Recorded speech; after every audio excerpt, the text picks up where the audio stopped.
Welcome back to the Clear to Close podcast in part 2 of our discussion with Kellie Barter. The link for part 1 will be in the show notes. Thanks for coming back and enjoy. What are some of the, most common questions that you see clients come in with that if people are looking to buy homes or interested in that in the coming months, what should people know and be aware of? The big thing is interest rates and prices going down. There's been a lot of misconceptions on how the NAR settlement, which I know we're going to talk about in a little bit, but how the NAR settlement is going to affect pricing of houses. It's not. House prices are not directed by that. And then what are interest rates doing? I mean, we all wish we had a crystal ball to know what interest rates are doing, but economic researchers are telling us that they're probably going to go down in the next few months, but who knows when that's going to happen. So it's one of those things that we just have to keep telling them, if you're in the market, you've got to do it what's best for you, not wait for things to change, because who knows if they will or if they won't, if they'll go up or down, and that's how we just need to move forward. Have you seen more of that over the last year or so? That we're kind of in the second or almost like 1.5 or 2.5 years of higher interest rates. People, at some point need to live their lives. And we try to remind them that if you look at a 50-year average, 7% not bad. Is an average interest rate. I mean, when we bought our first house in 1996, the interest rate was 9.5%, and we didn't even blink an eye. I have a 2.75% interest rate right now, and it would be really hard to get rid of it. But if a life change happened, you have to. It's a factor. Right. It's not the decision. Correct. And it changes your buying power maybe a little bit, but again, it's not a huge buying factor difference. What are some of the most common challenges that you find people have, and how do you go about navigating those challenges? From a client point? Yeah. So, I think right now finding inventory is still very, very difficult. We just don't have enough houses on the market. We've got the baby boomers who are between, do we sell, do we not sell? We may have a 2%, 3% interest rate. Do we want to get rid of that? We don't really need this big house anymore, but do we want to get rid of it? Kind of thing. And then you've got the first-time home buyers coming in, and they want to buy, but there's no inventory for them to buy because the baby boomers aren't leaving. And I heard a great thing the other day that Gen X and baby boomers are basically in the same houses. Some of the baby boomers do have the bigger houses, and the Gen X's don't want bigger houses. Gen X wants to have multiple houses. They don't want bigger houses. And so you've got these baby boomers in these big houses that people don't want, because Gen X is traditionally buying houses in multiple locations, not buying this giant house. And then you've got the millennials and Gen Z, I think is what they're called, that don't have the money to buy those giant houses. Right. And they want to travel, so they're not going to be house poor, whereas some of the baby boomers have been house poor for a long time. Yeah. So it's that mix of how the generations are changing that's also making a difference.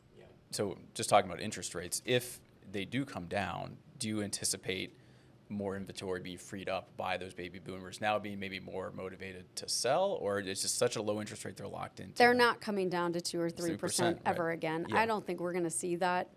At least probably in our lifetime. We Right. hope we don't. Not. Yeah. Exactly. It's not good for the economy, and that's what people just don't understand. Yeah. Think about the reason why it came down that Right. low. We're in It's a because crisis. the economy had crashed. Right. Not by any fault of the economy. Right. It had crashed by something outside of the The economy. 08 So if financial crisis, and then followed up by COVID. Yeah. Right. If we see another sub 3%, There's a problem. Yeah.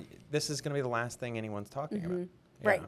So, no, we don't want them back down that low. Do I think that if they get back to 5, will that make encouragement? I don't know that really everybody's sitting there looking at those and saying, ooh, it's a $10 difference in my payment if it's at 5 versus 7. I don't know what those numbers really are, Sure. but I don't think they're looking at that. I think people just get stuck on that was a huge jump from 3% to 7%. Oh, wait, what are we doing? Kind of thing. So I think once it stabilizes a little bit, I think that'll change. Got it. So looking kind of at those challenges, can you give us an example of maybe issues that you've worked through to get something to closing in the past? We just had one actually where an issue came up as to how much a condo association's documents did not have something on there that the lender required. The clients were only putting 3% down due to the fact that they wanted to keep their cash and they're first-time home buyers and they had a lot going on. And it came back that they had to put 10% down to throw out the budget from the condo association, or they had to not buy. So we had to get creative and figure out where that 10% comes from. That's where having a good lender partner helps you, because we were able to sit down and brainstorm together and figure it out. And as soon as we told you guys we were ready to close, you guys closed it like immediately. So it made it so much simpler. But you're dealing with people's emotions, and when you've got something that jumps out at the last minute. I mean, we were literally 3 days before closing when this happened. Now you've got to figure out how can we make this work for everybody? You've got a seller already out. You've got a buyer who needs a place to live. How do we make this happen? Yeah. So is this like a lender reserve or a HOA reserve on a condo? So the HOA was moving money into a separate account, but did not have a line item on their budget that represented that. And 23 years of doing this, we all learn something new every day. Mm-hmm. I had no idea that if you put 10% down, you don't have to see the budget.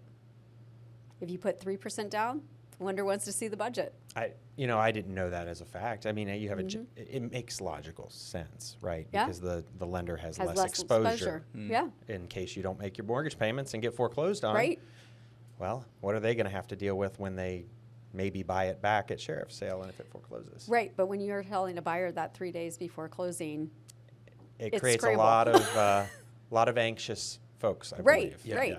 I mean, part of the reason, I am new to this industry, and part of the reason I wanted to do this podcast is allow people to understand, the lenders, title, realtors, like the teamwork it takes, and the knowledge and value that professionals in this industry bring. People don't see that a lot of the times. Either just happens behind the scenes, like title, it just happens and we show up at closing. But to just have these stories, examples come out. I think and there's many helpful. times that we all have to work together. I mean, we had a situation on it was my son was buying a house, and the buyer or the seller at the last minute decided to back out because there were tax liens. And so, I mean, I worked with Joy. I think Trey even got involved in it. Yeah. I think Doug was involved, like trying to figure it out. You have to have that relationship with that lender, with the other agents. We all have to work together, or it's just not a pleasant experience. Yeah, because it's interesting. As a title insurance company, we don't really represent the buyer or the seller. We're Correct. an independent escrow agent. So unless we came into the transaction already being like me, occasionally I represent buyers, Right. But I represent them prior to that. And Yeah. I say, hey, by the way, if you want to do a closing, you can go to anyone you want, but we have a title company, and if you want to do that one, that works, right? And so there's this misinformation or misunderstanding of what is the title company's role in this transaction. And at the end of the day, what I tell people that I can't represent you, I can't give you legal advice. I can tell you what I can do to get this transaction closed. But you guys have to decide whether or not that works for you, Right. and whether or not you can make that decision, whether that decision, can occur. And I think we kind of all do that. Yeah. I mean, I can't make a decision for my client. I can give them as much advice as I need to, or I can. I can give them resources. I can, ask Trey questions. I can, as an attorney, just to see. But ultimately, it's their decision. We can't do anything. But us all having a working relationship makes a huge difference. If you want to get in touch with Kellie, click the second link in the description for Record Realtor 1790's website at re1790.com. Kellie, to switch gears a little bit, so fraud is becoming a huge issue in the real estate industry. What are some of the fraud attempts that you're seeing out there, and what are ways that you're trying to navigate or detect those So the fraud big attempts? thing right now is people who, they're looking at tax bills or tax address where the tax bills are being mailed, and if it's an out of state, not to a lender kind of thing or not a local one, they're actually calling into agents and saying, I'm this person and I want to sell my property. They're signing listing agreements. They're doing all of this. I even heard of a case where they actually paid off the mortgage that was on the property, and To sell it and take to the proceeds, sell it and take right? the rest of Yep. the proceeds. I was Yep. like, wow, They didn't get everything, but they got part of right, it. Right. they got part of it. So there was actually, has been several here in Cincinnati recently, a couple out in Clinton County. There were just a few out in Brown County, where they actually, the one in Brown County, I know they had an actual purchase contract on, and then finally realized that it was not the actual seller. So we're telling the agents, you've got to do your due diligence. You've got to know who the seller truly is. You've got to be looking at it. A lot of these people are asking you, if something doesn't feel right, just don't do it. Or I tell my agents all the time, if you have one inkling that something may not be right, at least call me and let's talk through it, because two brains talking through it might see something that one person doesn't. Yeah. But we're seeing a lot of people trying to impersonate people. They're asking for an attorney from out of state to be the closing agent, and demanding that that's who the buyer uses. They seem to really be focusing on those properties that look like they're not the owner occupied. I mean, I know one was even owned or occupied by tenants, and they still were trying to sell it. Wow. We also see a lot of fraud still on Facebook Marketplace or Craigslist. I didn't even realize was still a thing. I didn't know that either. I haven't looked at Craigslist in years. Exactly. But where they're taking our listings, they're scraping our listings and putting them over there saying they're for rent.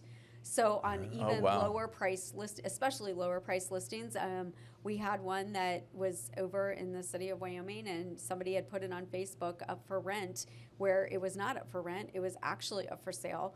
So it's empty. You It rent it wasn't- out. It wasn't empty. Oh, okay. They were just trying to get security deposits. Wow, So that's they okay. didn't care. They weren't going to make you sign a lease. They just wanted you to mail them a security deposit, and they were going to take the money, and then you have no place to live. Wow.